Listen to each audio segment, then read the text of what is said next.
Hello and welcome to the Reborn Fitness Podcast and welcome to another interview. I always like to keep these interviews diverse and different to show how sport can give you so many options in the future and how it is such a versatile area. We've had S&C coaches, marketing directors, dietitians, life coaches, and today we are going to be talking to someone who is using sport to actually give back to an organization and to charities. He is a long friend of mine. I used to go to school with him. He's a great guy. And I thought it'd be really nice to give him the platform to talk about his fitness challenge that he is going to be embarking on the 29th of April. He will be doing a 6-hour fitness challenge that includes a 1-mile run, 50 pull-ups, 50 push-ups, 50 deadlifts, 50 bench presses, and 50 squats for two charities, the Mind Charity and the OddBalls Foundation. So without further ado, let's welcome Adam Moriarty to the Reborn Fitness Podcast. Welcome, sir. How are you? Hey, mate. Doing very well, thanks. How are you? Good, very well, thank you. Thank you very much for coming on. Really appreciate Of course. it. Just tell the listeners a little bit more about who Adam is. So, I'm Adam Moriarty. I'm a fourth-year business student at Oxford Brookes University. Spent my time there doing a bit of rugby, more so coaching due to injuries. And over the last year or so, really been getting into my health and fitness. Just getting a call, let me decline that.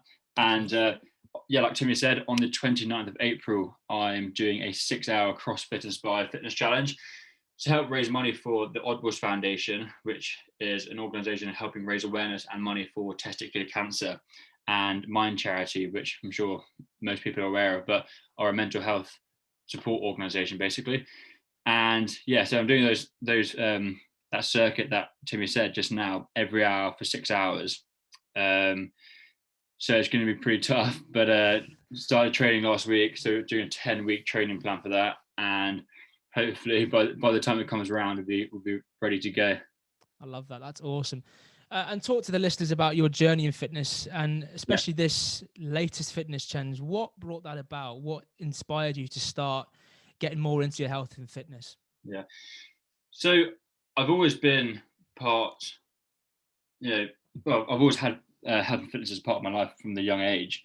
I've always been mad about sport. I mean, growing up, I played every sport under the sun. I was a UK Taekwondo champion, played rugby, played football to a quite high standard, was school sports captain, all that sort of thing. And then during my time at uni, I kind of fell away a little bit from it. I think with the social side aspect of rugby at university, as you can imagine. And then I think it's probably coronavirus that really kick-started it all again for me. And actually having to hold myself accountable for keeping my physical and mental health in a good state. Sure. And then I went through a breakup recently, and that just really took me to another level. I just kind of went crazy with my fitness. And then over the past 3 months, I've just been smashing the workouts at home, and then decided why not do something for charity and do something fitness related to help spread the awareness that how physical fitness can really help with your mental health as well. Yeah, and talk to us about that Taekwondo. That's amazing. You said you were a junior champion. Talk to us about that journey and what that was like at such a young age to be so high up in the ranks in a certain sport in your certain age group, and what were the pressures like? And did you ever see yourself eventually maybe even going into the Olympics with that, or was that just something that you just always enjoyed as a hobby? Yeah. It came across in quite a weird way. I mean, I've always been into team sports, rugby, football, cricket, and I wanted to start a new sport. Funnily enough, I was either deciding between street dancing or taekwondo, something two polar opposites. And thank God I chose taekwondo, not thinking street dancing. Nothing against street dancing. But chose that, and then just got quite a good nick for it, really. The coaches there were quite impressed with me from the beginning and kind of took me under their wing as such. And then started entering competitions. I must have been about, it was like 2011 I started, so how old I was then. And then did my first competition around, I think, end of 2011, was the UK Championships, and I won that. Got a gold medal in that. I think I was probably 13 or 14 at the time. So that was a massive, I was buzzing. I was 13, 14 and won a medal in the UK Championships. So that was massive for me. Probably the most sporting achievement I've achieved. Sure. And I wanted to kind of take it to the next level, as the club I was at wasn't really, I kind of got to the limit really, I think. So I went to another club, and the pressure from that just kind of overtook me, my passion for it, I think. Okay. I mean, mum was having to drive me about an hour each way a few times a week. And the novelty started wearing off. I mean, I went to the Olympics in 2012, watched Taekwondo there, and that really inspired me. But I think with all sports and at a young age, if you don't love it, you're not going to stick around with it. Yeah. So that's what happened there. Yeah, fair enough. And talk to us about these two charities. Why are these two charities, the Mind Charity and the OddBalls? Is there a personal link, or were they just, good charities that you wanted to personally donate to? Yeah, a bit of both, really. I mean, okay. The OddBalls Foundation is an organisation that my uni rugby club work closely with. We have an ambassador in our university, and lots of our campaigns are to support them. And I think they're a great organisation doing some great things. I think they're a pretty funny organisation as well. Like, they come across in a quite chilled, relaxed way, and actually that's quite a good way to getting to connect with people. And then Mind Charity, I think, like I said in my talk on my Instagram, I think everyone has had some sort of difficulties with their mental health during the past 12 months with the pandemic. And now is a more important time than ever just to get talking about that and spread some more awareness. I've seen other people do similar challenges to raise money for Mind, and I just thought I would love to do the same thing. Yeah, because probably the virus, the pandemic's given you that time to... Exactly. You've got nothing else to do now, and you might as well put it to good use. No, I like that. And going back to your university, you talked about how you changed courses. Which course were you doing first before you changed it to business, and why did you make that change? So I started at Brooks doing events management, and then very quickly realised that it wasn't for me. I went to university after doing a gap year, and still didn't know what I wanted to do. Okay. Now, after about 9 months, I kind of decided I need to pack it in. So I finished the year and then started again in first year, a year later, doing business enterprise entrepreneurship, as I realised I'm an entrepreneur and want to do my own business. It's what I want to do. So that was a brilliant decision, and I'm now in a good position to leave university and setting up my own company. And really looking forward to it. And talk to us about this new company. How did it start? Where did the inspiration come from? Just tell us a little bit more about that. It kind of goes hand in hand with my passion for health and fitness, really. So I'm opening a chain of salad and juice bars in the city to help promote a healthy lifestyle and just get people to live better. That's our motto. So our first location was meant to be opening, I think, this month, but due to COVID, we've had to postpone. So that's going to be launching next spring. And it all derives from my passion for health and fitness, and I wanted to try and spread that awareness and trying to get more people on board with that. Yeah. And so how big then was this pandemic coming along for you? Do you think without it, these things would have not happened, or was this business always in the line regardless of the pandemic? Yeah, I think everything happens for a reason, to be honest. I think everything has a silver lining. We were ready to move into our first location, and we were going around looking at real estate locations and talking to suppliers and whatnot. And then we were hit with this news that people were going to continue working from home for the foreseeable. And with our stores being in the city, that just wasn't possible for us to open.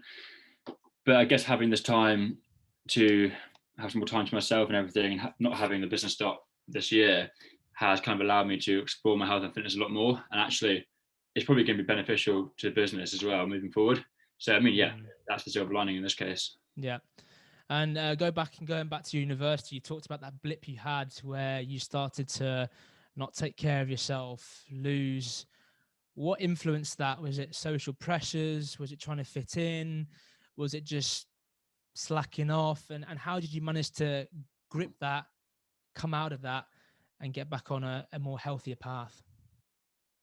Yeah, so for those that have been at university, I think, or been involved in a sports team at university especially, it's very obvious the social aspect has a big impact on one's productivity, fitness aspect of their life. And that's the same thing for me.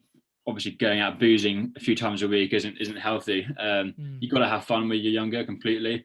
The first 2 years I absolutely loved it, and yeah, but then come third year I started getting a bit bored of going out as much. I wanted to just start progressing as a person. And then this September I went back to university for pre-season, moved into a house in Oxford with the boys, and then literally within 2 weeks I just realized that actually where I'm at in my life now, I was meant to be starting the business this month, and where I'm at in my life at this point, I just didn't think being here, going out all the time was the right thing for me. So I've removed myself from the situation. I've got my mate to take my room in the house, which was obviously sad because I love being with the boys and everything. But I wanted to put the business first and put my health and fitness first. And yeah, so I moved home, been doing uni online. It's been pretty tough, but obviously not having the social aspect of university. But I think in the long run, it was definitely the right decision to make. Yeah, no, I like that. No, that's awesome. And talking about how big are were the injuries as well? Because obviously you said you had quite a few injuries with the rugby. Did that add to you, not your demise, but you sort of relaxing your lifestyle? Yeah, definitely. Yeah, I mean, I dislocated my shoulders pre-uni, and then I had a break from rugby, and then went back to university, started playing rugby again, and dislocated them both again. So I mean, those who've dislocated their shoulders know the struggles with it. It's just a recurring issue and something you can't really recover from unless you have an operation, and it's just a very long process. I think when it happened at uni, I was just pretty gutted because I knew that I wouldn't be playing rugby again. And obviously playing sport at uni is great for social, and it's great to keep fit and just keep your head in a good place. So that's when I had to start getting back in the gym more to help counteract that lack of activity. Yeah, no, that's awesome. I like that. And the business that you're running, is it you on your own? Are you doing it with someone from university? Is it just solely you? Is there anyone else involved? Yeah, so it's myself and my dad. Nice, okay. Yeah, so he's just helping with the more logistics and legal aspects of the company, whereas I'm more the brand, the marketing, the face of the brand sort of thing. That's nice. I like that. Must be quite a nice bonding experience for you and your dad to share that and to it is. take something up. That's nice. Yeah. I like that. That's awesome. That's really good. And then obviously, lockdown comes along. We have more time on our hands, and you then have that flip in your head. Look, I want to start getting involved. But obviously, it's probably such a daunting thing, starting a fitness sort of journey in a sense. How was it starting? And where did you start? Did you do research? Did you just show up and turn up to the gym and just get one session under your belt, and then from there it built up? How did you approach it to get to? I'm kind of the guy who just puts his hand up for everything and just says yes to everything, which is good in some regard, but not so good in other regard. And I love a challenge as well. So I felt that I was really smashing my fitness at home during lockdown, but I wanted a challenge to work towards. And also I would like to do something for charity as well. So put the two and two together, and we are where we are now. I'm doing this big fitness challenge in April. And actually, I haven't mentioned it, but something that I'm planning on doing, haven't put it on my Instagram or anything yet though, but after I've done this challenge, every month for the rest of 2021, I'm going to be doing a similar challenge. Wow. So 29th of April is going to be my first challenge. And then maybe the 29th of each month for the rest of the year, I'm going to be doing another similar challenge, all to raise money for charity and help spread awareness of health and fitness and how it can benefit your life. I love that. That's amazing. That's awesome. Yeah. And talk to us about this 10-week training program. What does a training day look like for you? Yeah. So with the challenge, it involves everything from like endurance, strength, speed. So I try to make my training plan as diverse as possible. So some days we'll be doing endurance training. So on every Thursday, I'll do 10-kilometer run. And then 5 other days a week. So training 6 days a week, rest on Sundays. A normal day would look like a strength session followed by a conditioning session. So today, I didn't train today. I had my rest day today because I had the vaccine yesterday, and it's bugged me. But today was meant to be a strength leg session. So would have been lots of supersets, a high volume training, and then the conditioning would have been, today was 8 400-meter runs at a 75% pace. So just with a 2-minute rest intervals between each set. So just kind of working on volume and working the strength as well as the endurance and the speed. Yeah, are there areas you enjoy more of the training, or do you enjoy all of them? Do you have preferences? So like with the challenge coming up, do you have preferential exercises, or do you enjoy all the exercises? Yeah, I much prefer doing the weights and the strength stuff. But saying that, in January, I really got into my running after New Year, and I did a half marathon at the end of January, which is a massive accomplishment for me. Because I mean, in November, I could barely run 5K, so doing a half marathon was wicked. Yeah, so I think it won't be too much of a struggle getting back my cardiovascular endurance. But I think my strength is my strength. And the hardest exercise is definitely the pull-ups, because I'm almost 100 kilograms now. Well, I think I'm 99.5 kilograms. So doing 300 pull-ups is going to be a hell of a struggle. So I've been doing lots of fatigued pull-up training. So pull-ups as a superset after every set, sort of thing, just to keep practicing it. Yeah. Blimey, a lot of respect. Fair play to you. And how do you recover? What are your sort of recovery strategies? Are you on supplements? Are you foam rolling, massages? How are you recovering in between each workout to keep at prime condition? Good question. So the key thing for me is nutrition, as I'm pretty prone to fatigue.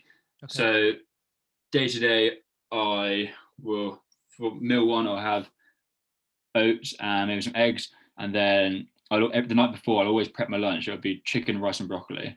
Lots of sticky rice, probably 2 or 3 chicken breasts and a load of broccoli. And also in the morning I have like some vitamins, Barocca, maybe ginger shot or something, turmeric shot, and then get home from work if I'm working, and then I'll have a gym session, my training session, then I'll have a protein shake, and then dinner, and then if I'm still hungry, I'll have a snack in the evening. Probably eat about 3,200 calories at the moment because I'm training quite a lot. But just completely avoiding all chocolate and everything, because I mean, I love chocolate, so I've got a massive sweet tooth, so it's a bit of a struggle. So lots of honey and passion fruits. Nice. Okay. For the sweet tooth. And then also I've just started doing ice bath as well at 6 a.m. every morning, which sounds bloody nuts, doesn't it? Yeah. I saw you on Instagram today. I thought, not envious at all. So just to help with obviously muscle recovery, but also more importantly, getting up at 6 a.m. to do an ice bath is mentally challenging. So it's going to really help build some mental resilience, which is going to be so important with this challenge. 6 hours, just keep going. I'm going to need to be completely mentally resilient. So that's going to help. And in those 10 weeks, when are you maxing out and then starting to taper? Is it sort of week 5 and you start tapering down, or would it be closer to the time? Yeah, so week 7 is my biggest week, and that's so on Mondays and Fridays of each week I do a certain number of rounds of the challenge. And I'm building up to week 7, which is the Friday is going to be 4 rounds of the challenge, but with 10 kilograms extra weight. Oh my goodness! So just the 10 kilograms extra weight is just going to be a mental game. So that I know when I go into the actual day, I've been training with heavier weight, so I can manage the weight easy. And doing 4 rounds of it is gonna, I think that's a fair level to get to. Then the final 2 rounds, motivation and people being there to support and everything, kind of get me through it. Yeah. And for you, do you feel it's going to be more of a physical challenge or more of a mental challenge, or do you think it's going to be more of both? It's a tricky one. I think I'm one of those people that mentally, when I'm actually in there doing it, I can do it. I can get by. I can just kind of get deep and grind through it, really.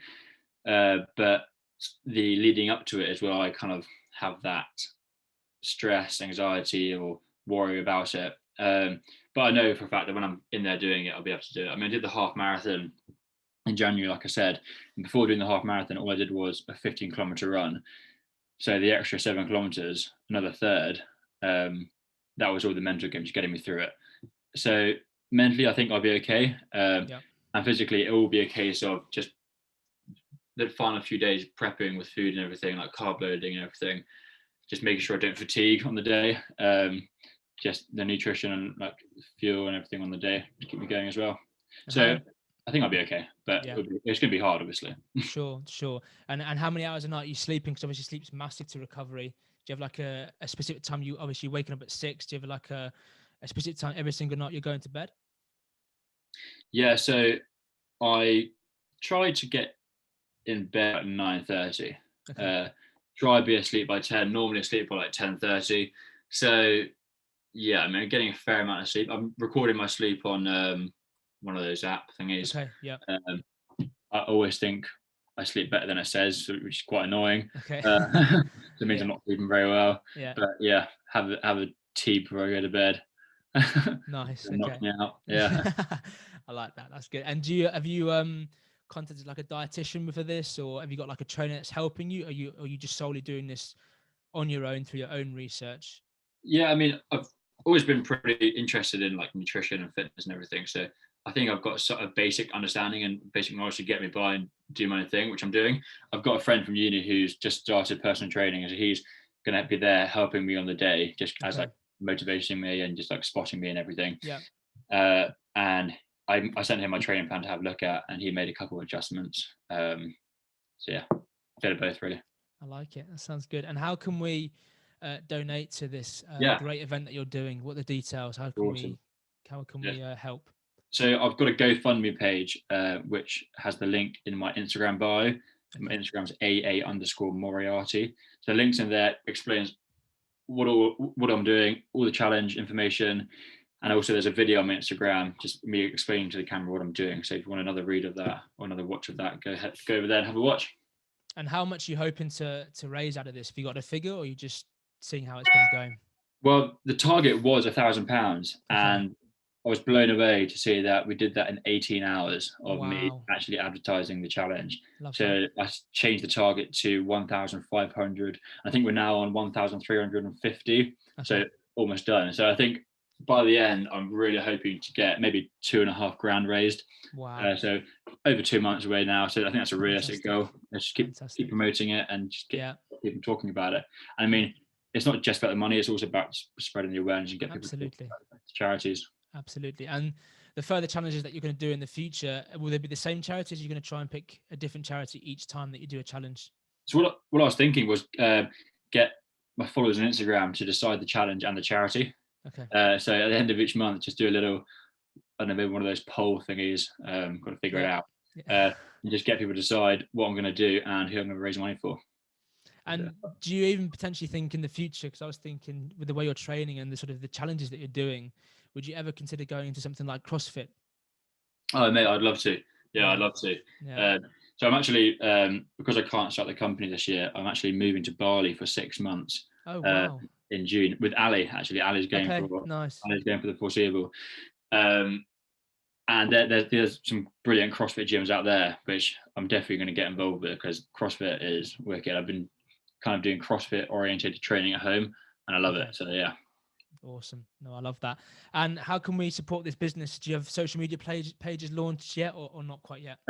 So because our business is going to be located in the city, all of our customers are going to be in a local vicinity. So we're not actually promoting online yet until a few months before our first location launches. We don't want to get people excited and then forget about it, as we haven't opened for a good few months. Yep. So not as of now, no, but there will be in the next few months. Okay, brilliant, awesome.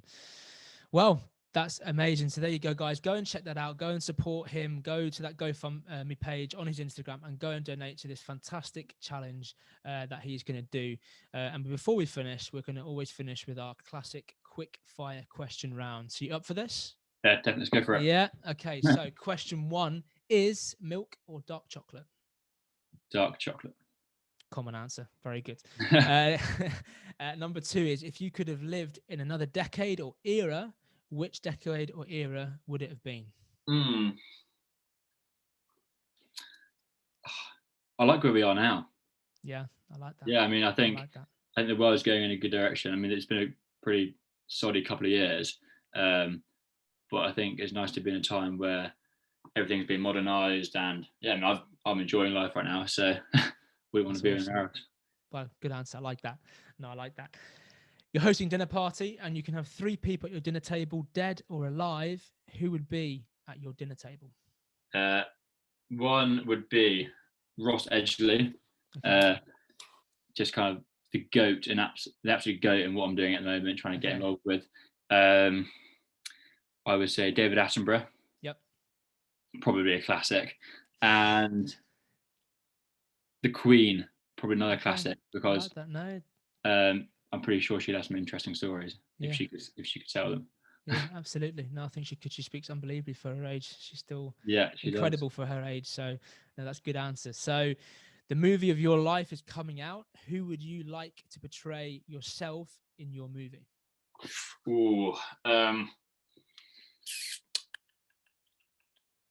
hmm.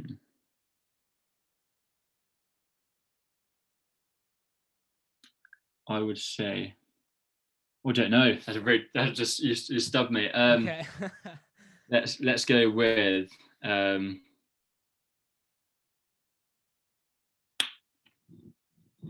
let's go with Zac Efron. He's got a Okay. good rig on him.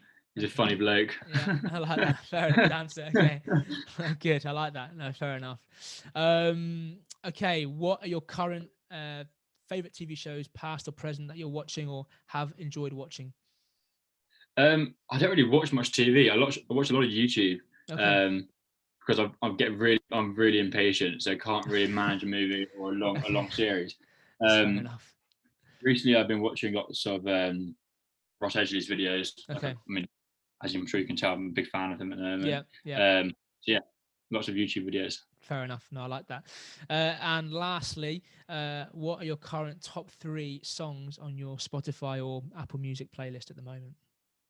All right, so recently I've got into country music. Good man. Good Yeah, man. Love country music. I can't actually remember the name of the song, but this guy's brilliant song. And then also, which is big shock to everyone, big into musicals. So The Oh, Greatest okay. Showman, Les Yeah. Mis. Yeah. Yeah, Good man. they're my car singing songs. I like that. That's awesome. Brilliant. That's awesome.